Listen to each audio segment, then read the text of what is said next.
Hello champions, welcome to another class. তো এর আগের দিন আমরা ফার্স্ট তোমাদের 21 ফেব্রুয়ারির ফার্স্ট শিফটের 1 থেকে 10টি অঙ্ক করেছি। আজকে বাকিটা করব। Previous year question most important এসএসসির জন্য, এসএসসির যত পরীক্ষা নেয় সবগুলোর জন্যই, ঠিক আছে? তো যারা এসএসসি জিডিতে পরীক্ষা দিবে তোমরা সবারই পিওয়াই কিউ দরকার। আর তোমরা যদি ভালো করে দেখো ইউটিউবে আমি দেখেছি যে সেরকমভাবে কেউ সলভ করিয়ে দেয়নি, ঠিক আছে? তো আমি করে দিচ্ছি। তো যাদের যাদের দরকার তোমরা প্লিজ সবাইকে শেয়ার করে দিও, তোমাদের বন্ধু বান্ধবের মধ্যে শেয়ার করে দিও, আর একটা করে কমেন্ট করে দিও তোমরা কি বুঝতে পারছো নাকি এর থেকে আরও অন্যভাবে আমি বোঝাবো, বা তোমাদের কিছু মতামত থাকলে আমাকে অবশ্যই জানাবে কমেন্টে, ঠিক আছে? তো আজকের প্রশ্ন শুরু করি। অঙ্ক কি আছে? 11 নম্বর অঙ্ক, শতকরার একটা অঙ্ক। আচ্ছা ঠিক আছে, আমি এটা করি। কি বলছে? 512 এর 64% প্লাস 215 এর 46% যোগ করতে হবে। কি আছে? 512 এর 64% প্লাস 215 এর 46%। এখন যদি এটা আমরা করি, এই 64/100 হ্যান ত্যান এগুলো আমরা কিছু করবো না। দেখো, 512 এর 64কে আমি ভাঙায় লিখতে পারি না, 60% প্লাস 4%। এখন তোমাদের এগুলো করতে টাইম লাগবে, কিন্তু যখন শিখে যাবা মুখে মুখে হয়ে যাবে। তাহলে কি হয়েছে? কাটিয়ে দিবে না? এটা 215 এর 46%। তো 46% আমি লিখতে পারি 40% প্লাস 6%। ওকে, ঠিক আছে ভাই? তো 512কে যদি 60% বের করি কী হবে? 512 10% কত বলো? এক ঘর আগে দশমিক, 51.2। তাহলে 60% কত হবে? 6 গুণ। যদি 10% যদি 51.2 হয়, 60% তার 6 গুণ হবে, তাই না? গুণ করে দিই, 6 2 12, 2 হাতের 1, 6 6 1 7, 5 4 30, কত? 307.2। আর এবার কী পার্সেন্ট বের করতে হবে? 4%। তাহলে 512 এর 1% কত? এর 1% হচ্ছে 2 ঘর আগে দশমিক, মানে 5.12। তাহলে 4% কত? 4 দিয়ে গুণ করে দাও। 4 2 8, 4 1 4, 4 5 20, কত? 20.48 এর কত? 20.48। তাহলে এখান থেকে এই পুরোটা সলভ করে আমাদের কত আসলো? এটা আসবে 8 4 2 6.723, মানে কত আসলো? 327.68। এবার এটাকে সলভ করবো। 40% আছে, তাহলে 215 40% মানে কি?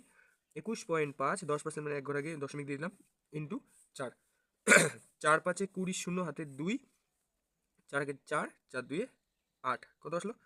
4 5 20, শূন্য হাতে 2, 4 আগে 4 2 6, 4 আগে 4, কত? 86.0, মানে 86। আবার এটা 40% বের করলাম, তাহলে 6% বাকি আছে। 6% মানে কত? 215-র 1% হচ্ছে তোমার 2 ঘর আগে দশমিক, 2.15। তাহলে 6% মানে 6 দিয়ে গুণ করে দাও। 5 6 30, শূন্য হাতে থাকলো 3, 6 6 3 9, 6 2 12, 2 ঘর আগে দশমিক। তার মানে কত? 12.90। তার মানে এটা সলভ করে কত আসলো? 0.90। এটা যোগ যদি করি 8 আর 98.90। তাহলে এইটার এটা যোগ করতে হবে 98.90। তাহলে কত আসবে? 8 9 6 15 5, হাতে থাকলো 1, 8 7 15 16 6, হাতে থাকলো 1 9 2 11 1 12 2, হাতে থাকলো 1 3 1 4, মানে 426.58। এই যে দেখো, তোমাদের মনে হতে পারে এটা কি করলাম এত গন্ডগোল, কিন্তু তোমরা যদি এটাকে যদি তোমরা এইভাবে করতে যেতে না, দেখো যে 512 গুণন 64%, তো 64/100, এটা করতে কিন্তু টাইম লাগবে, ঠিক আছে? গুণ করতে হবে, অনেক কিছু করতে হবে। কিন্তু যখন তোমাদের এটা জানা থাকবে যে 512-র 10% মানে কি? এক ঘর আগে দশমিক আসবে, 1% মানে কি? 2 ঘর আগে দশমিক আসবে, ঠিক আছে? এটা আমি প্রত্যেকটা ভিডিওতেই বলে দিই কীভাবে আসে, ঠিক আছে? দেখো, আমি যদি এখানে দেখিয়ে দিই যে 512 এর 1% কী আসে, দেখো এখানে দুটো দশমিক শূন্য আছে, এই দুটো শূন্যর জন্য 2 ঘর আগে দশমিক বসবে। এই যে হয়ে গেল 512 10%। 10% 10/100, একটা শূন্য কাটা, নিচে একটা শূন্য আছে, একটা শূন্যের জন্য এক ঘর আগে দশমিক বসবে। তাহলে 51.2 হলো। তাহলে এটা তো আমি জানি যে এটাই হবে, তাহলে আমি কেন করে দেখবো, তাই না? ঠিক আছে, নেক্সট। একটি মিশ্রণে দুধ ও জল 2:, মানে কি কি আছে? দুধ আছে আর জল আছে। কি কি অনুপাতে আছে? দুধ আছে 2 অনুপাতে, জল আছে হচ্ছে 3 অনুপাতে। মিশ্রণে কিছু দুধ যোগ করা হয়, যার কারণে দুধ ও জলের অনুপাত 10:3 হয়। আমরা কিছু দুধ মিক্স করব, যার কারণে নতুন অনুপাতটা আসবে তোমার 10:3। এবার তোমরা বলো, আমি যদি দুধ মিক্স করি তাহলে জল কি হবে? সেম থাকবে। মানে একটা পাত্রের মধ্যে যদি একটা পাত্রের মধ্যে দুধ আর জল আছে, ঠিক আছে? তো আমি যদি দুধ মিক্স করি, জল তো একই থাকবে, জল তো আর বাড়বে না, দুধটা বাড়বে। যদি আমি জল মিক্স করি তাহলে তো জলটা বাড়বে, বা জল তুলে নিই তাহলে তো জলটা কমবে, দুধের সাথে তো কিছু হবে না, তাই না? তাহলে এখানে হচ্ছে দুধ মেশানো হয়েছে, তাহলে জল হচ্ছে তোমাদের কনস্ট্যান্ট থাকবে, সেম থাকবে, ঠিক আছে? তাহলে দেখলাম যে জলটা আমরা দুধ মিশিয়েছি, জল ঠিকই আছে, জল 3 আছে। তাহলে আমরা কতগুলো দুধ মিশিয়েছি? 2 ছিল, 10 মিশিয়েছি, 10 হয়েছে, কত মিশিয়েছি? 8 8 মিশিয়েছি। তাহলে প্রাথমিক মিশ্রণের শতাংশ হিসেবে কত দুধ যোগ করা হয়েছে? তাহলে প্রাথমিক মিশ্রণ কত ছিল? প্রাথমিক মিশ্রণ মানে এই মিশ্রণটা 2:3, তাহলে প্রাথমিক মিশ্রণ ছিল 5, কারণ এই 5-এর মধ্যে 2 ছিল দুধ, 3 ছিল জল, এটা প্রাথমিক মিশ্রণ। আর মিশিয়েছি আমরা 8, মিশিয়েছি 8, তাহলে 5-এ 8 মিশিয়েছি, কত মিশিয়েছি, কত পার্সেন্ট, এই যে শতাংশ জানতে চেয়েছে। তাহলে 5-এ যদি 8 মিশিয়েছি তাহলে কত শতাংশ? 100 দিয়ে করে দাও, 5 দিয়ে এটাকে কাটলে 20, 8 20 160, মানে উত্তর কত? 160%। ঠিক আছে, 160% এটা হচ্ছে উত্তর। আশা করি বুঝাতে পারলাম। কি করলাম, দুধ জল ছিল, ওখানে দুধ মেশালাম মানে জল কনস্ট্যান্ট থাকবে, এখানে দেখলাম কনস্ট্যান্ট আছে মানে দেখলাম আগে 2 ছিল এখন 10 হয়েছে, মানে 8 কেজি আমি দুধ মিশিয়েছি।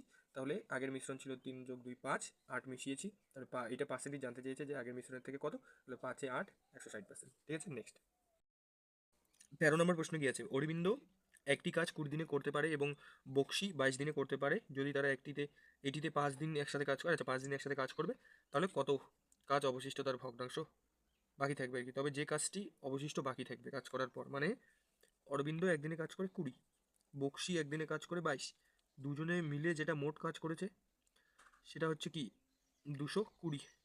ঠিক আছে, এদের লসাগু কত হবে? 220। তাহলে অরবিন্দ একদিনে করে হচ্ছে তোমার কত কাজ করে? অরবিন্দ একদিনে 11 কাজ করে, 10 কাজ করে বক্সি। বলছে তারা দুজনে মিলে 5 দিন কাজ করবে, তাহলে তারা একদিনে কত কাজ করে? দুজনে মিলে অরবিন্দ প্লাস বক্সি দুজনে মিলে কাজ করে 11 আর 10 21, তারা 5 দিন কাজ করেছে। 5 দিন যেহেতু কাজ করেছে তাহলে কত কাজ হয়ে গেছে? 5 একে 5, একদিনে করে 21, 5 দিনে ইন্টু 5 করলেই হবে 105। তাহলে 220 কাজ ছিল, তার মধ্যে সে 105 কাজ করে ফেলেছে। তাহলে বলছে এই বাকি কাজ যেটা বাকি আছে ওটা কত ভগ্নাংশে? তাহলে ভগ্নাংশ বের করে দাও। তাহলে 220 কাজ ছিল, তার মধ্যে 105 হয়ে গেছে, তার মানে আরও বাকি আছে কত? 115। সিম্পল ব্যাপার। তাহলে 5 দিয়ে যদি আমি কাটি, 5 23 115, 5 4 5 4 5 45, তাহলে কত হলো? 23/44। ঠিক আছে, এটা সোজা ছিল। নেক্সট 14 নম্বর অঙ্কে কি বলেছে? একজন ব্যক্তি 1 টাকায় 35টি কলম কেনেন, 40% লাভ অর্জনের জন্য তাকে টাকায় কয়টি কলম বিক্রি করতে হবে? ঠিক আছে, সে কি করবে? 40% লাভ করবে। 40% লাভ মানে 40/100, কাটাকাটি করলে আসবে 2/5, মানে 5 টাকার জিনিসটা সে 60 টাকায় বিক্রি করতে চায়। ঠিক আছে, কিন্তু এখানে তো জিনিস না, এখানে আছে কোয়ান্টিটি, কয়টি। তার মানে এখানে কি হবে? উল্টে যাবে। মনে করো এখানে সিপি, এটা এসপি আছে। ঠিক আছে, আমি 5 টাকার জিনিসটা কিনে 60 টাকায় বিক্রি করলে আমার 40% লাভ হবে, কিন্তু আমি যদি 1 টাকায় 5টি কিনে 1 টাকায় 60টি বিক্রি করি তাহলে তো আমার লাভ হবে না, তাই না? 1 টাকায় যখন 5টি কিনবো তার কম আমাদের বিক্রি করতে হবে। তাহলে এই ক্ষেত্রে কি হবে? এটা উল্টে যাবে, মানে কি হবে? সিপি হয়ে যাবে 7 আর এসপি হয়ে যাবে 5। এবার দেখো কি বলছে, সে 1 টাকায় 35টি কলম কেনেন, মানে সিপি, তাহলে আমাদের সিপি 7, তাহলে 7 মানে 35, মানে কত গুণ? 5 সাথে 35, তাহলে বিক্রি কয়টা করতে হবে? 5টা করে। 5টা মানে 5 × 5 25টা, তাহলে আমাদের কয়টা বিক্রি করতে হবে? 25টা। ঠিক আছে, নেক্সট একটি পরিবারের আয়ের সাথে ব্যয়ের অনুপাত হলো 19:13, মানে আয় আর ব্যয়, আয় অনুপাত ব্যয় হচ্ছে 19:13। যদি পরিবারের ব্যয় হয় 29,510, মানে আমাদের এখানে ব্যয় হচ্ছে 13 আর এখানে বলছে 29,510, তাহলে বলছে যে তাহলে হচ্ছে সঞ্চয় কত? আয় হচ্ছে 19 টাকা, 13 টাকা আমরা খরচা করি, তাহলে আমাদের সঞ্চয় কত? 6 টাকা। এদের বিয়োগফল আয় ইন্টু, সরি, আয় বিয়োগ ব্যয়, হতো আমাদের 19 টাকা আমার কাছে ছিল, 13 টাকা খরচা করেছি, 6 টাকা সঞ্চয় আছে। তাহলে 13 মানে যদি 29,510 হয় তাহলে 6 মানে কত হবে? ঠিক আছে, এটাই বের করলেই হবে। তাহলে 13 দিয়ে এটাকে যদি কাটি, 13 দোকানে 26 35, তাহলে 13 দোকানে আবার 26, 9 91, 7 13 91 শূন্য। ঠিক আছে, মানে কত? 2270 গুণ। তাহলে এই 6-এর সাথেও 2270 গুণ করতে হবে। করি। 6 শূন্য শূন্য, 6 7 42, 2 হাতে থাকলো 4, 6 দোকানে 12 আর 4 16, 6 হাতে থাকলো 1, 6 12 আর 1 13, মানে কত হলো? 13,620 টাকা। 13,620 টাকা। ঠিক আছে, আশা করি বুঝাতে পারলাম। নেক্সট 16 নম্বর অঙ্কে কি বলেছে? 600 মিটার দীর্ঘ একটি ট্রেন 20 সেকেন্ডে বিপরীত দিক থেকে হাঁটা একজন ব্যক্তিকে অতিক্রম করে। দেখো, ট্রেনটা মনে করো এইদিকে যাচ্ছে আর এই দিক থেকে লোকটা আসছে, মানে কি তাদের যে গতিবেগটা, এই লোকটারও একটা গতিবেগ আছে, এই ট্রেনটারও একটা গতিবেগ আছে, এটা কি হবে? যোগ হয়ে যাবে। আমরা কি জানি? বিপরীত দিক থেকে আসলে হচ্ছে, মনে করো এদিকে একটা ট্রেন যাচ্ছে, এদিকে একটা ট্রেন আসছে, তাহলে কি হয়? যোগ, তাদের গতিবেগ অবশ্যই যোগ হবে।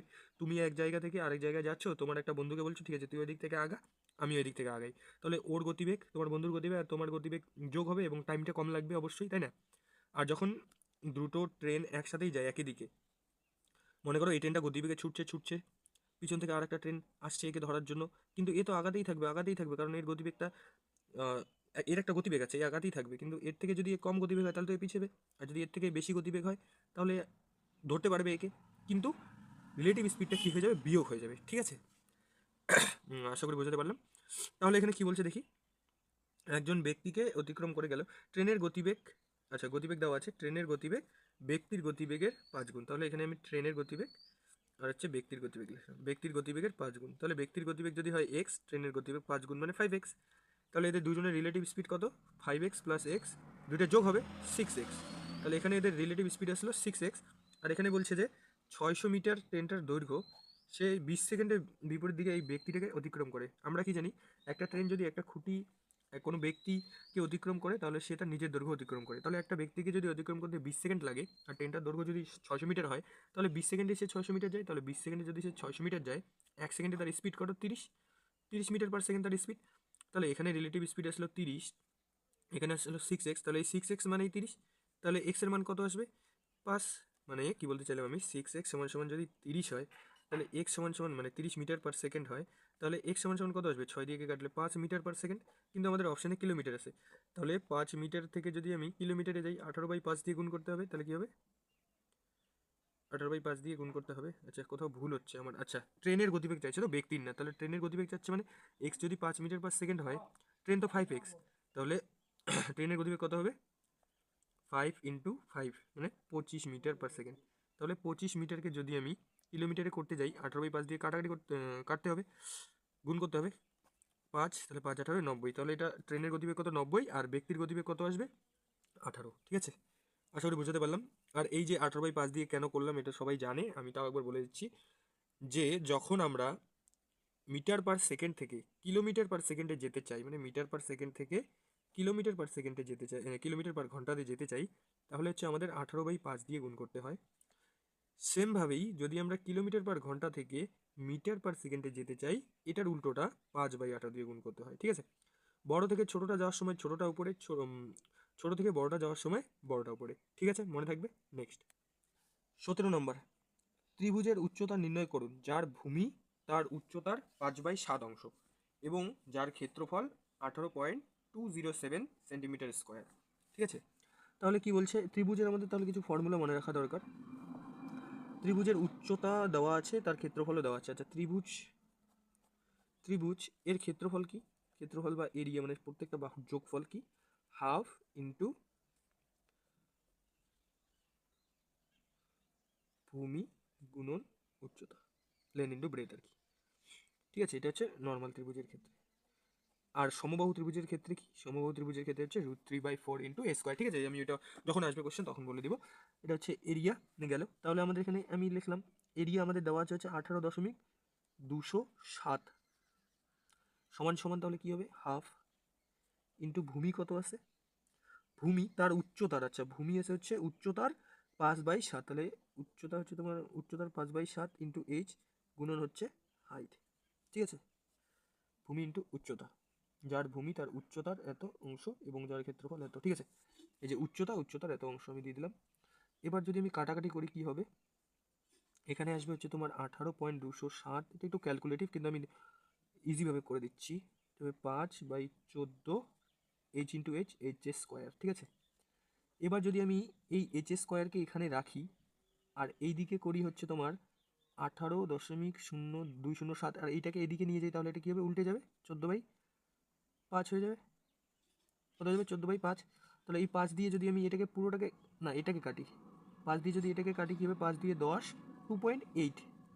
তাহলে আমাদের ক্যালকুলেশনটা কি আসলো, এখানে করি, সরি জায়গাটা হচ্ছে না, এইচ স্কোয়ার সমান সমান 18.207 গুণন 2.8। তাহলে এইচ সমান সমান কী আসবে, এটার স্কোয়ার আসবে মানে রুট চলে আসবে, 18.207 ইন্টু 2.8। এবার দেখো এটা কি আমি গুণ করব, কোন পাগলে এটা গুণ করবে, গুণ করলে মিলবেই না, মানে মিলবে অবশ্যই কিন্তু করা যাবে না। আচ্ছা 18 এখানে আছে 2.8, এটাকে আমি 3 মনে করি, তাহলে 3 18 54, 54। ঠিক আছে, যদি এটাকে আমি 3 মনে করি, এটা হয়ে যাবে হচ্ছে তোমার 54। আর যদি এটাকে আমি 2 মনে করি, তাহলে 18 2 36, তাহলে যাবে 36। তার মানে সংখ্যাটা 36-এর থেকে বড় এবং 54 থেকে ছোট আসবে, এবং 54 থেকে কী আসবে, ছোট। যে সংখ্যাটা আসবে সেটা 36-এর থেকে বড় এবং 54 থেকে ছোট, এখানে যে সংখ্যাটা আসবে তার উপরে রুট আছে, তাহলে আমাদের এমন একটা সংখ্যা উত্তর হবে যেটা হচ্ছে 36, যার স্কোয়ার হচ্ছে 36-এর থেকে বড়, 54 থেকে ছোট। তাহলে এখন অপশনে যাই, তাহলে আমি যদি এই অপশনটা দেখি, 8-এর স্কোয়ার 64 হবে না, 2-এর স্কোয়ার 4 হবে না। কেন 64 হবে না? কারণ 54 বেশি হবে না উত্তর, 14 তো হবেই না, তাহলে 7, 49। দেখো 49 যখন হবে 36-এরও বেশি, 36-এর থেকে বেশি, 54 থেকে কম, তাহলে এটা উত্তর। ঠিক আছে, নেক্সট। তো দেখো এর আগের অঙ্কটা যেভাবে করলাম না, এই অঙ্কগুলো এভাবেই করতে হয়, অ্যাপ্রক্সিমেশন। এটা মাত্র 10% লোকই করতে পেরেছে। আগে তোমরাই জানো, তোমরা তো জানোই কতগুলো লোক পরীক্ষা দিয়েছে এসএসসি জিডির, মাত্র 10% লোকই হচ্ছে এটা করতে পেরেছে। কারণ এটা কঠিন না, কারণ এটা হচ্ছে ক্যালকুলেটিভ। ঠিক আছে, এই জন্য তো তোমাদের এই পদ্ধতিগুলো যেগুলো আমি দেখালাম, অ্যাপ্রক্সিমেশনটা লাগাতে হবে। ঠিক আছে, এটা করি। তাহলে 0.5 এটার স্কোয়ার, এটা যদি আমি ডাইরেক্ট করি তাহলে এখানে 0.05 আসবে সলভ করার পর, প্লাস এখানে কি আসবে, দুটো আছে তার মানে 4টে হবে, তার মানে এখানে আসবে হচ্ছে 0.0005, যোগ করলে কত হবে 5050।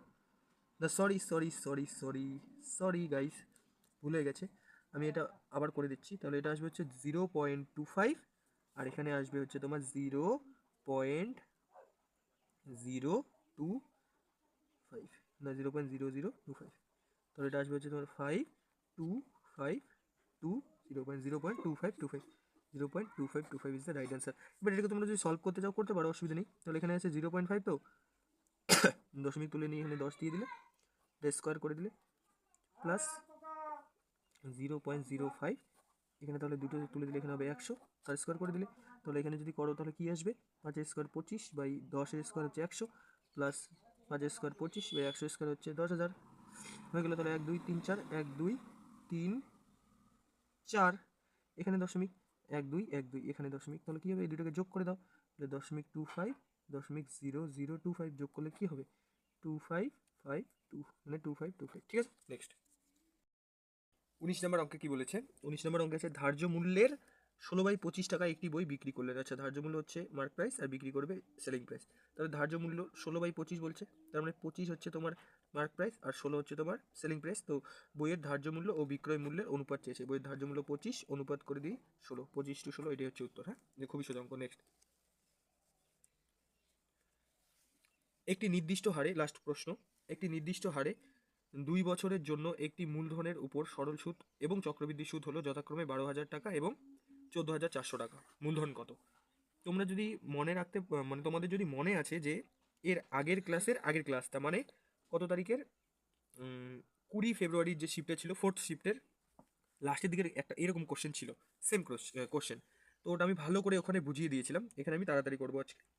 ঠিক আছে, বলছে 2 বছরের জন্যে, 2 বছর, ঠিক আছে, টাকাটা কত ছিল, এসআইটা হচ্ছিল হচ্ছে মানে সরল সুদটা ছিল হচ্ছে 12,000, আর চক্রবৃদ্ধি সুদটা হচ্ছে 14,400। ঠিক আছে, তাহলে সরল সুদ যদি 2 বছরে 12,000 টাকা হয়, সরল সুদ কি প্রত্যেক বছর সেম থাকে, তাহলে প্রথম বছর ছিল 6,000 টাকা, দ্বিতীয় বছরও 6,000 টাকা। আর সরল সুদ 2 বছরে 12,000 টাকা, চক্রবৃদ্ধি সুদ 14,000 টাকা, তাহলে কত টাকা বেশি এর থেকে, কত টাকা বেশি, 2,400 টাকা বেশি, হ্যাঁ কি না? 12,000, এখানে 14,400, মানে 2,400 টাকা বেশি। তাহলে 6,000 টাকা, মানে আমরা যদি দেখি যে চক্রবৃদ্ধি সুদ আর সরল সুদের ডিফারেন্সটা কী জিনিস, মনে করো সরল সুদ প্রথম বছর 6,000, দ্বিতীয় বছর 6,000, পরে এই 6,000 থেকে একটা সুদ হবে যেটা হবে হচ্ছে চক্রবৃদ্ধি সুদ আর সরল সুদের মধ্যে পার্থক্য। তাহলে যে কত আমাদের পার্থক্য আসছে, 2,400। তাহলে 6,000 টাকার মধ্যে 2,400 টাকা যে এসেছে, এই 2,400 টাকাটা কত পার্সেন্ট, 100 দিয়ে গুণ করে দাও, 2 কাটা, 1 কাটা 40, কত পার্সেন্ট, 40%। তাহলে 40% টাকা, 40% মানেই 6,000, 40% মানে হচ্ছে তোমার 6,000, 100 মানে কত, এটাই বের হয়ে যাবে, একটা শূন্য একটা শূন্য, 4 দিয়ে এটাকে কাটলে হচ্ছে 15, দুটো শূন্য, আর এখানে একটা শূন্য, কত আসলো, 15,000, 15,000। ঠিক আছে, আশা করি বুঝাতে পারলাম। আর যদি এটা তোমরা না বোঝো, তাহলে যেটা বললাম যে 20 ফেব্রুয়ারি 4th শিফটের পার্ট 2 এর যে আমার অঙ্ক আপলোড করা আছে, ওখানে সেম এরকম অঙ্ক আছে, শুধু এই 12,000-এর জায়গায় 12,800 আছে, ওখানে আমি ডিটেলসে বুঝিয়ে দিয়েছি, তো তোমরা ওখানে গিয়ে দেখতে পারো ওটা। ঠিক আছে, তো ঠিক আছে, এই ছিল আজকের 10টি অঙ্ক, দা ইন্ট বলে দিলাম এখানেই, তোমরা পড়তে থাকো। অল দ্য বেস্ট আপকামিং এক্সামের জন্য, ভালো করে প্র্যাকটিস করতে থাকো। এইবার মিড লিস্টে একটা নাম তোমার অবশ্যই থাকবে। ঠিক আছে, দেখা হচ্ছে পরের শিফটের ভিডিও নিয়ে। ওকে, গুড বাই।